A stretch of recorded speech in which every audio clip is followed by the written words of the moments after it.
இயேசு கிறிஸ்துவின் நாமத்தினால் உங்களுக்கு என் அன்பின் நல்வாழ்த்துக்கள். இங்கே ஒரு மனுஷனை பற்றி நம்ம பார்க்க போகிறோம். அவர் யாருன்னு பார்த்தா ராஜாவாக இருந்தவர். அந்த ராஜா என்ன செஞ்சாருன்னு பார்க்கும் பொழுது, அவர் தன் வழியை என்ன பண்ணார், தேவனுக்கு முன்பாக நேராக்கினபடினா அவங்க பலப்பட்டான்னு சொல்லி ஒரு வசனம் ஒன்று இருக்குது.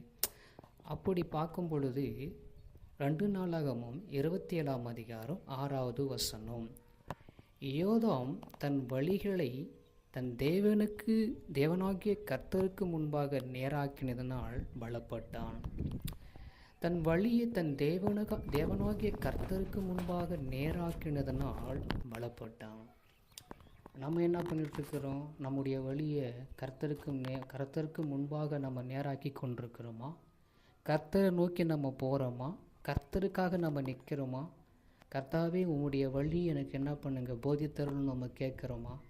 இந்த யோதம் தன் வழியை என்ன பண்ணான்? தன் தேவனுக்கு முன்பாக நேராக்கினான். அதுதான் அவர் தான் பார்த்துக்குவா. அப்படி நேராக்கினபடினால் அவன் பலப்பட்டான், பலத்தவனானான்னு சொல்லி இங்கே வசனம் சொல்கிறத பார்க்க முடியாது. அவர் ராஜா, அந்த ராஜா என்ன பண்ணாங்க? ஒரு ராஜா, பெரிய ராஜா கர்த்தருக்கு முன்பாக தன் வழியை என்ன பண்ணார்?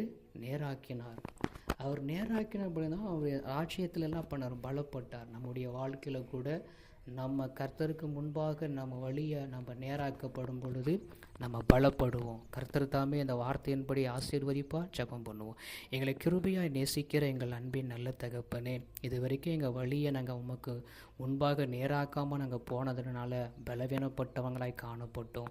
இந்த நாளில் இந்த வேளையில் நாங்கள் அறிந்து கொண்டோம், எங்கள் வழிகளை உமக்கு முன்பாக நாங்கள் நேராக்கி நடப்பதனால எங்களை பலப்படுத்தி நடத்த போகிறதுக்காக உமக்கு நன்றி. நீரே பொறுப்பெடுத்து பாதுகாத்து பலப்படுத்துவீங்க. நாங்கள் விசுவாசிக்கிறோம் இயேசுவின் நாமத்தில். ஆமென்.